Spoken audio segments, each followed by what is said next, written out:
So now that you've learned the mechanics of how to do an antiderivative, we're going to build on Isabella's question from yesterday, like how is this related to area then? Okay, we've done the mechanics now of what the rules are and how you have to do things in reverse, but then how does that relate to the actual area, the exact area that we'll be finding, okay? So just a couple things we've got to get on the table first in terms of what you can and can't do with an integral. And remember that an integral is connected to area. All right, so number one, we'll start with Isabella since that's as far as we got on the homework questions. Can you just read the integral, like just practice how the language would go as you would say that? The sum? Just say the integral from? The integral from a to a of f of x dx? Yeah, okay, the integral from a to a of f of x dx, which means the exact area under f of x if you started at a but also ended at a. So how much area is that? 0. Okay, so the answer to that is 0. Okay, it's a legal thing to do, but the answer would always be the 0 integral because there is no area if you start and end at the same place. Okay, great. All right, so Lauren, just read the next one. The integral from a to b of f of x with respect to dx. Oh, plus the integral from b to c of f of x with respect to dx. Okay, so we're adding the area from a to b, and to that we're adding the area from b to c. So they're connected at what point? B. All right, so overall, that would be a simpler way to write that? Yeah, the integral from a to c. You are allowed to just combine them as long as they're connected at the same point, and that same point isn't like a point of discontinuity or something. If it was an open circle or a jump or a gap, you couldn't do it. But as long as b is an actual value of continuity, you can add them together. All right, go ahead, Sydney. Next one, number 3. The integral from b to a of f of x. Okay, the integral from b to a instead of the integral from a to b. So what direction are we going now? Going backwards. Okay, going backwards, assuming that like on the number line that the a comes before the b if you're moving from left to right. If so, you're going from the other way. If you're going from b and you're going backwards through that, right, you're going to get a negative value. What's the other way you can get a negative value? Underneath the curve. Underneath the curve. There's 2 ways you can get negative values. You can get negative values by having the value be under the curve. You could also get negative values by going backwards. What do you think happens if you have something that is both under the x-axis and you take it backwards? Positive? It switches it back to positive again. Okay, very good. All right, Edson. Integral from a to b of k f of x dx. How's k related to f of x dx? Yeah, k is multiplied. K is a constant number. Okay, so this is different than a shift. A shift is going to slide something in what direction? Up or down. Up or down. Okay, if we have that, or could slide it left to right. K is a constant multiplier. What k does is it blows your area up bigger. Okay, so if you have a 2 in there, you're going to have double the area, or a 3 or whatever. It's a scalar multiplication. What you are allowed to do with multiplication is take that value and pull it out to the front. And so the property would say you'd pull that and only if it's multiplication. Technically, it could be division too, because what's division? Just fancy multiplication, right? So you can do it with division or multiplication, and you pull that out to the front of your integral and evaluate your integral without the scalar multiplication, and then multiply your answer at the end. That's kind of like what we did with the volume when we multiplied at the end. Like, so we were doing length times width of a whole bunch of things. At the end, we multiplied by 33, or we multiplied by, okay? So it's like the same with derivatives where the constant is just like you multiply it out.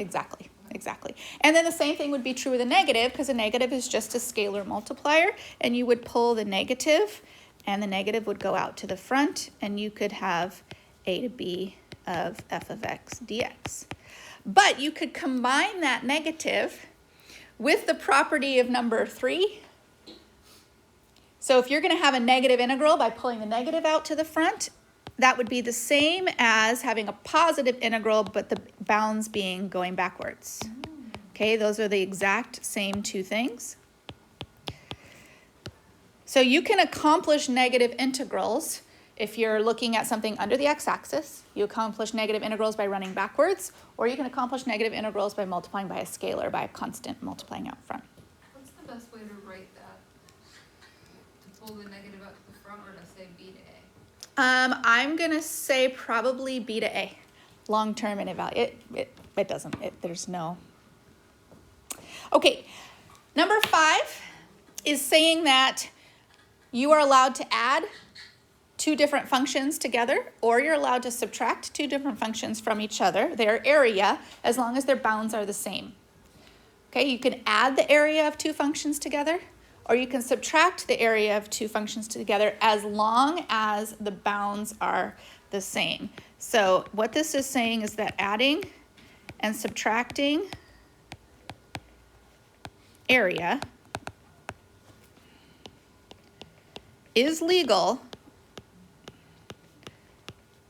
as long as the bounds are the same.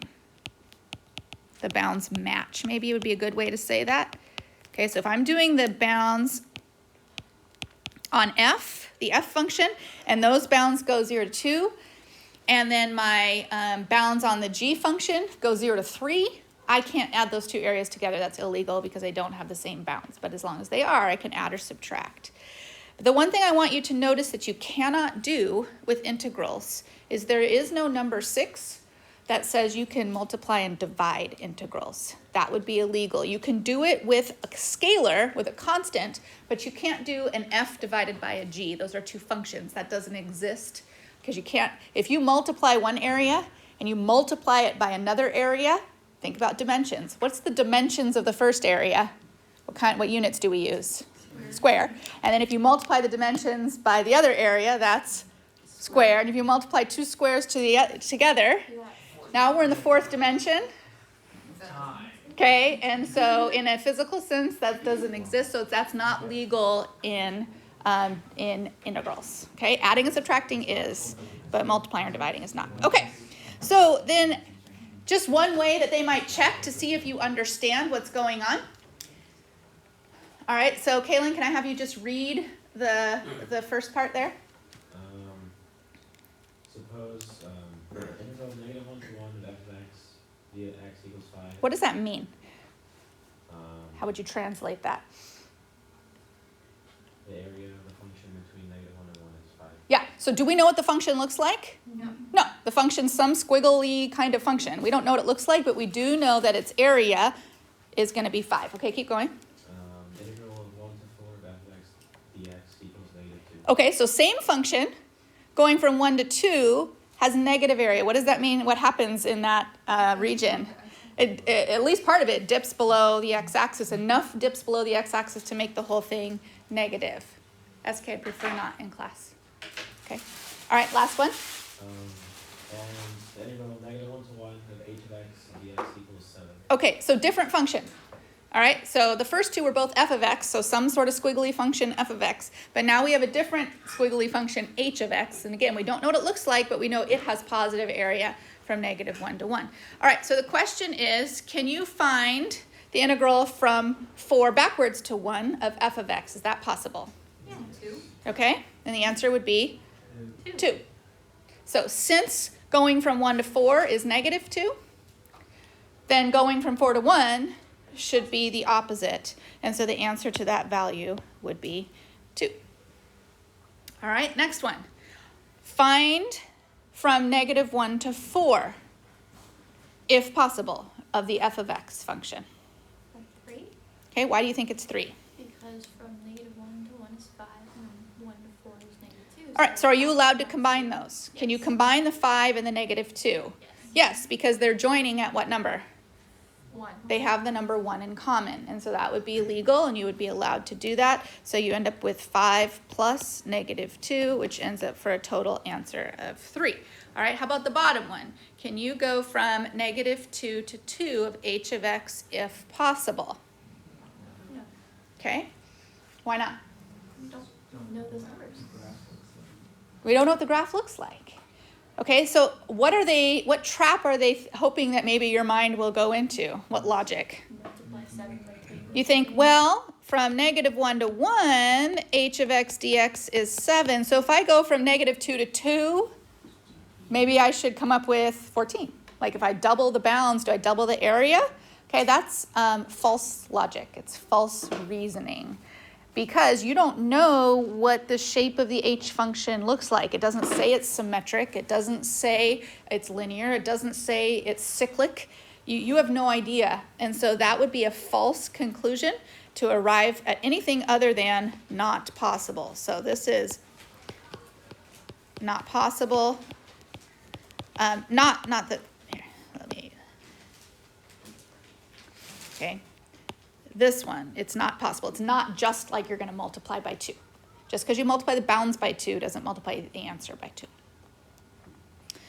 Okay, now here's another one where they check to see if you actually understand things by making it arbitrary. All right, so Julie, read that first part.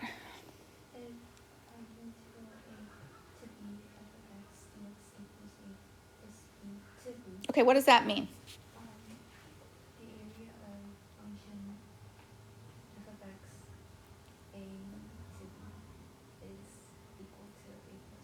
Okay, good. Now I want you to think of this geometrically. We don't know what the squiggle of f of x looks like, okay?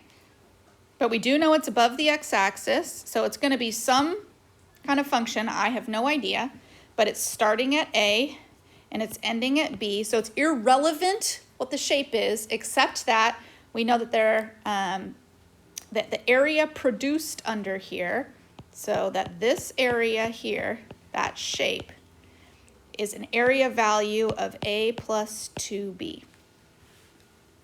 So now think about what the next question is asking you to do from a geometric standpoint. What do you think? Move it up 3. It's asking you to, in the next problem, move that up 3. So if you think of it from a geometric picture, okay, so the same squiggle region, I shouldn't have made it so complicated. I can't redraw it. Okay, something like that. My same squiggle region, but moved up 3 units, like this. So what is my squiggle region sitting on top of now? What shape? What kind of box? A rectangular box. All right, so we know that a plus 2b is the shape of that blob, the area of that blob. But what is the area of the rectangular blob? 3 times b minus a. That's the height times the width, or the base. And so because those regions share the same bounds, you can add them together because they share the same bounds together. So it would be a plus 2b plus 3b minus 3a if I do a little distributing. And then I can combine the like terms algebraically. So my ultimate answer ends up to be 5b's and what else? Minus 2a. Okay? Now, that doesn't take any calculus at all. It just takes a geometric understanding of what the symbols in calculus mean. The symbols in calculus are referring to some kind of geometric shape, and then you're shifting it, which is an algebraic topic, and then coming back to the geometry of being able to add them together because they have the same bounds. Yeah? How do we know that's above the x-axis? Okay, usually I left that off, but usually that there is some kind of like f of x is greater than 0, or so they will tell you in the directions. Okay, that's a good question. Okay, awesome. Any other questions on that? Sweet. All right, so to summarize what we've done so far this week, it's Friday, let's look back. We have now learned that exact area, why don't you put the word exact in front of there to emphasize that? That exact area is found by going from the integral from a to b of any defined function. Notice I have parentheses around there. What word would change that to be absolute value? Natural log. You're thinking about doing the word total. Then I would need the, like we had on our quiz, the word total would throw that on there. But the exact area is done from A to B with parentheses around f of x dx. All right, so we can do this now 3 ways. We can do it with geometry. How good is that going to be? Is that going to be exact? No. Okay, it's going to be an approximation. And we can decide if those approximations are close or not, and we can improve the approximations, and you'll be asked to judge, is your approximation an overestimate or an underestimate, those kind of things. Okay, then we use to learn math 9, learned to use math 9. That's an exact answer, but that's relying on technology. So the last way is to use the antiderivative, and your techniques you perfected. Why can't I spell? Derivative. And that will be exact also. So you kind of perfected the technique on that, and so now we'll see how that works with an integral. So we've got 2 ways to do an exact, and 1 way to do a geometric approximation. And so it'll be depend on, do you have your calculator or do you not have your calculator? So here's how we define it. If you want to evaluate the integral from a to b of f lowercase f of x dx, that turns into capital F of x. Okay, the integral will take that function and turn it into an antiderivative with the constant of plus c in it, and then it converts to brackets. Okay, so use those bracket notation, and that also announces to the reader that you have done an antiderivative. So it's not only are you using the capital, but you're using the brackets. And then the bounds go at the lower and upper ends of your second bracket. And then the math is this. Now you actually plug those bounds in. Okay, you plug in the top bound first. So you'll take f of x and you'll plug in b to that. So it'll be f of whatever b is with your plus c on it.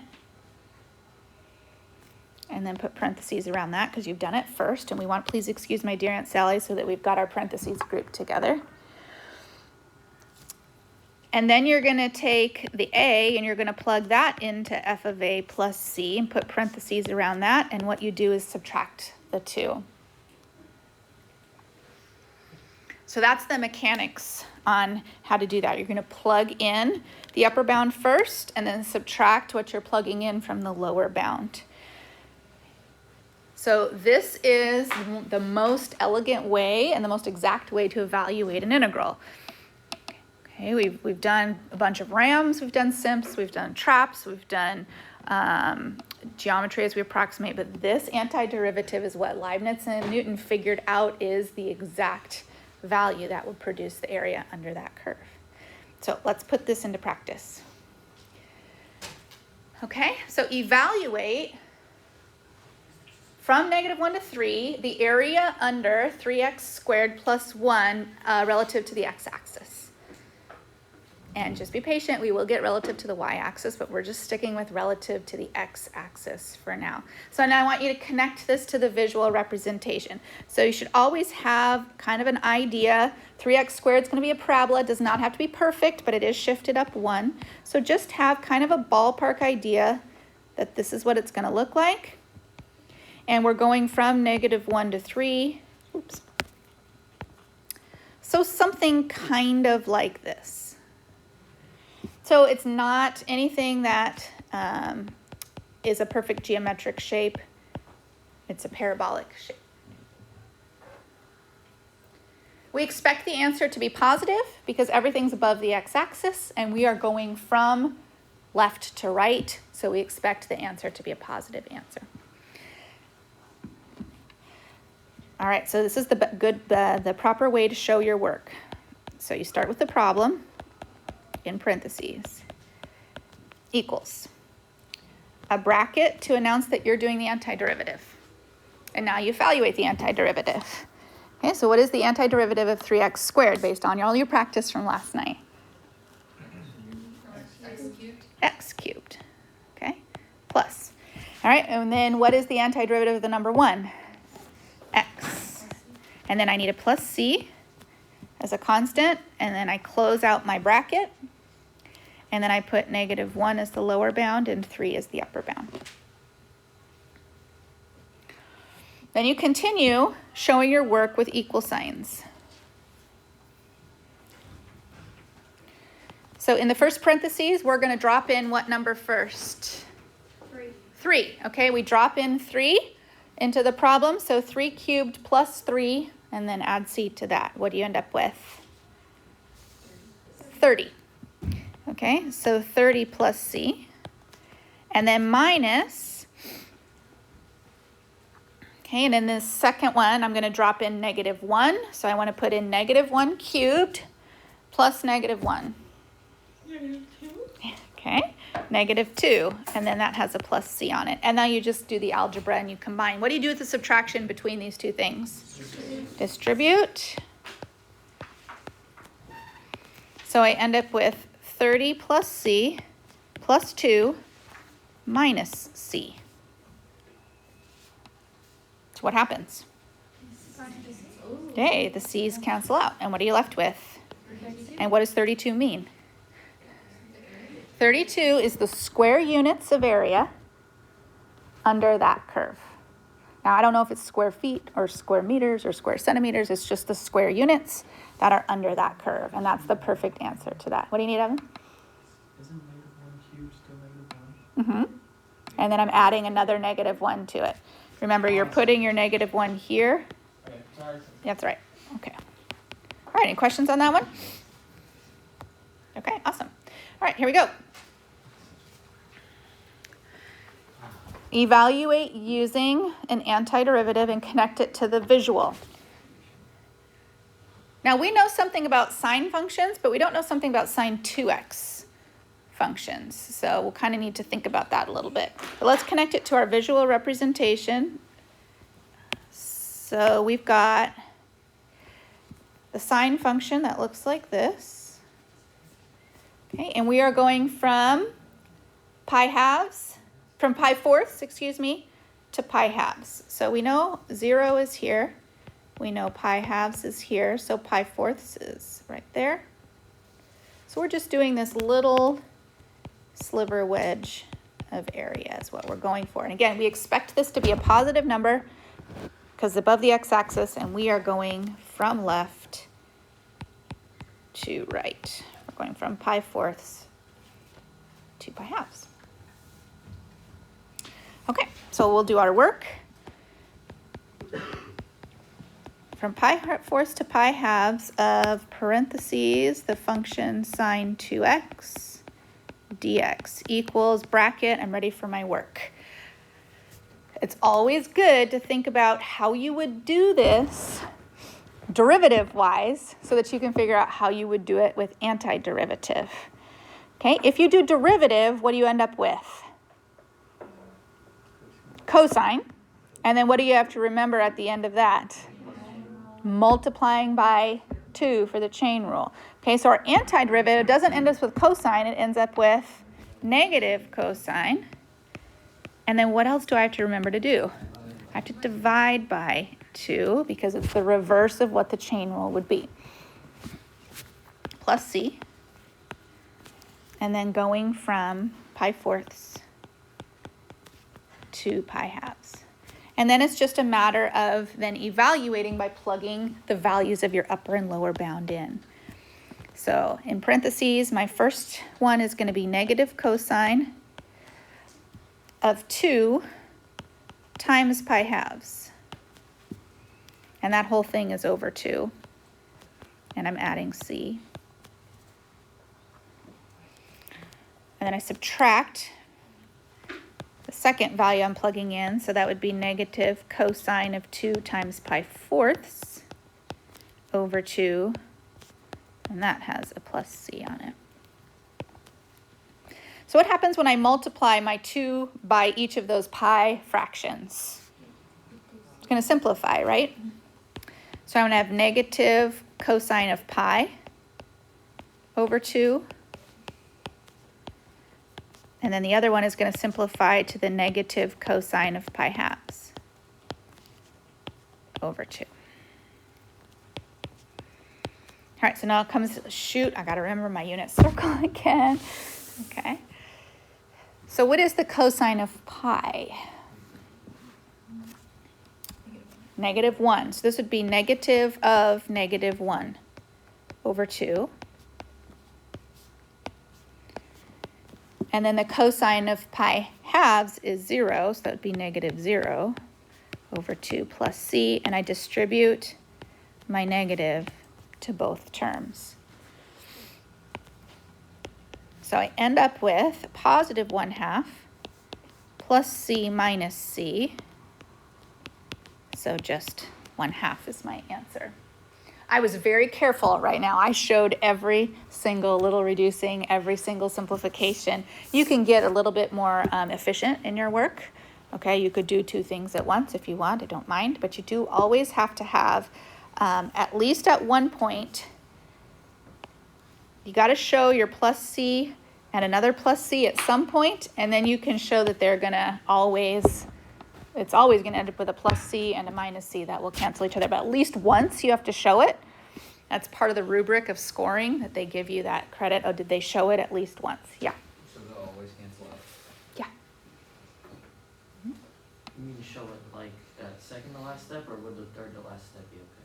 Yes, at any point. This, Oh, like okay. this one here, or which one? Or the or where you're distributing? Yeah. Yeah, anything where you're showing that you understand that the plus c and the minus c canceled each other out. Okay, great. All right, so let's evaluate this area using an antiderivative. So now we have an e. Again, so we're going to connect it to what we know about an exponential function. So we know that all exponential functions stay above the x-axis and look like that. So every exponential function would look like that. That 0 would be about right here. But we are going from 1, 2, 3 to 4. So my visual, okay, again, I just have the understanding that this is what I'm looking at. And it just helps, I think it helps me, it helps us understand I'm supposed to end up with a positive number. I'm working, but if I ever have a graph that goes below the x-axis, you got to be prepared for that as well. All right, so my work would be that I'm going from 1 to 4 in the function 3x dx. So I announce that I am ready to do my antiderivative. Okay, does anybody want to try this one as an antiderivative? Okay, Christian? 3 to the x over the natural log of 3. Okay, 3 to the x. So typically it would be 3 to the x times the natural log of 3 and times the chain rule. And the chain rule in this case is simply the number 1. So this would be 3 to the x divided by the natural log of 3, also divided by the chain rule of the number 1, which is kind of a non-starter at that point. And then don't forget the plus c, and then we're going from 1 to 4. I do grade on, are you correctly remembering your equal signs? Because that's part of the thou shalt not, or thou shalt use proper mathematical grammar. And so continuing with your equal signs each time is saying that I'm connecting this to this, which is equal to the next step, and they're all equal as I'm moving my way down. So I plug in the 4, that'll give me 3 to the 4th over the natural log of 3 plus c. Then minus, and that'll give me 3 to the 1st over the natural log of 3 plus c. And then I can show my distributing, which means that my plus c, my first plus c, will cancel out my second. So to simplify this, 3 to the 4th I know is 81, because I know my powers, over the natural log of 3. And then minus 3 over the natural log of 3. And those can be simplified because they have common denominators. And so the answer would be 78 over the natural log of 3, which represents the exact area bounded underneath this exponential function from 1 to 4. It's an exact value. It's even better than what your calculator would give you, because your calculator ultimately is going to round at the end. Your calculator only shows you, 8 digits or whatever. This is actually more accurate than that.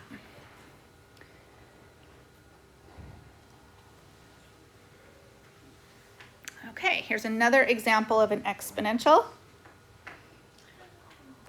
Okay, but it's another exponential that's going to be positive going from 2 to 7. So an e function, oh, wait, it's a 1/2. Because the power is less than 1, its fraction is going to come this way. But it's still above the x-axis. So we've got 0, and then 1, 2, and then 3, 4, 5, 6, 7. So this is going to be a little baby wedge of area. Okay, so it's fairly small. If you graphed this, it would look like just a sliver. I kind of blew it up a little bit here. But we'll use the antiderivative. This way. Yeah. Why does that make it go the other way? Because, oh, no, it's not a negative. I was thinking it was reflection. You're right. It doesn't. Let me see if I can erase it. Sometimes this program gets a little fussy. No, I got it. Thanks. Yeah, just not as fast. So maybe more like that.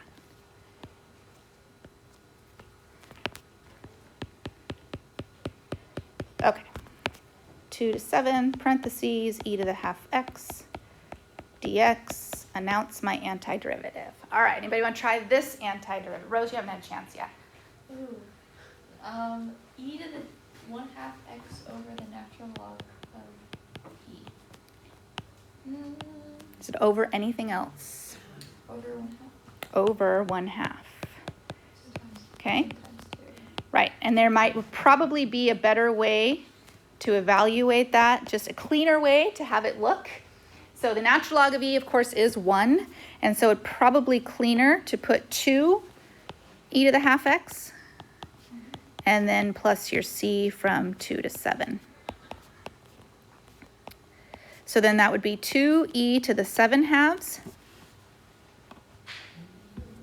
plus c minus 2e to the first plus c, and distributing means my c's cancel out. So I'm left with the exact answer of 2e to the 7 halves minus 2e. Now you cannot subtract those because those do not have a common denominator and they do not like terms. So that would be as far as you could take that answer. It would be the exact value. All right, so we've seen a couple polynomials. We've seen a trig. We've seen an exponential. I'd like to show you a couple more of the different types of functions we're dealing with. All right, what about this? I'll do the visual representation. Well, what's the graph going to look like of this one? It's a hyperbola, which has 2 different branches. Okay, do you know where the split happens? Where is it discontinuous? So a hyperbola is discontinuous, so we got to make sure we watch for this. It's happening at 1/2. So we've got, okay, here's your, and then 1/2 being the asymptote. Okay. And then we've got our graph on this side, and then a parabola down here. As long as, so that's at 1/2, there's 1, 2, 3, 4, 5, 6, 7. 1, 2, 3, 4.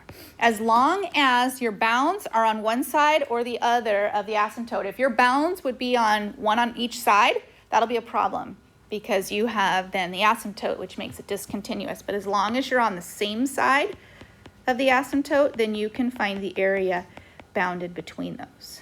Okay, so there's your wedge of your area.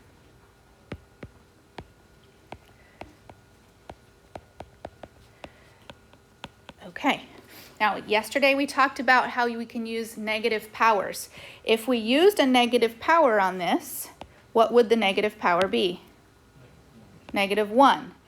So that is the only situation whose antiderivative results in what kind of function? The natural log. Right, so this is going to be the natural log of the absolute value of 2x minus 1, but what else is part of that antiderivative?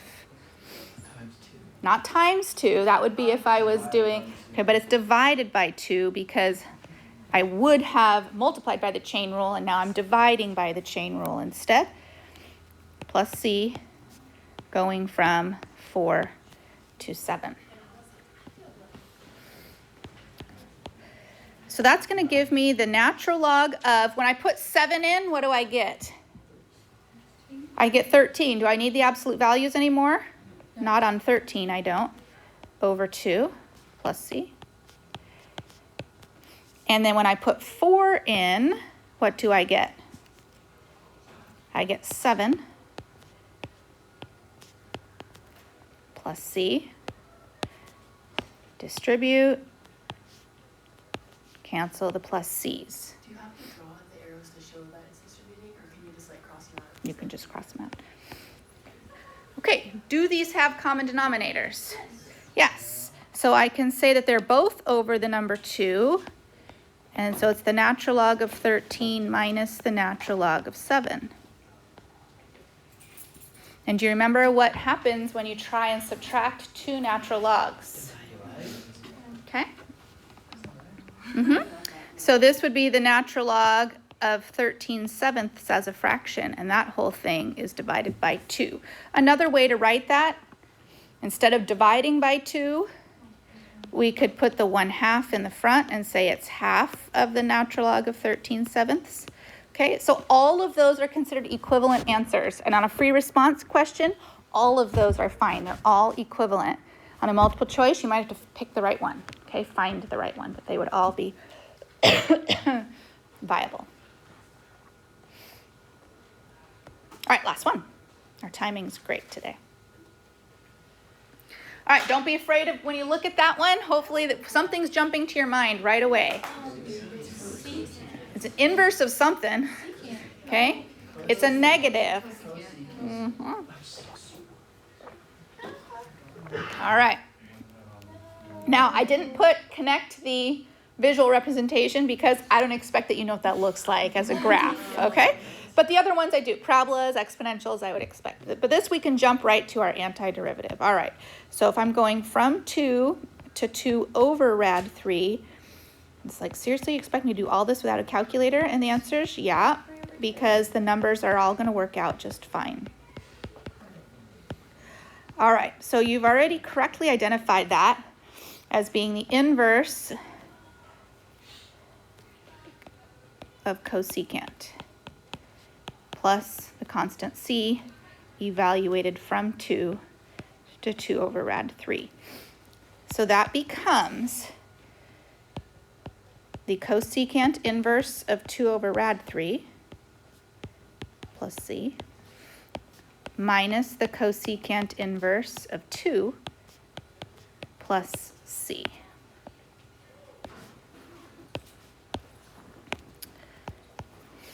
Okay. Now again, just some of these tricks of the trade.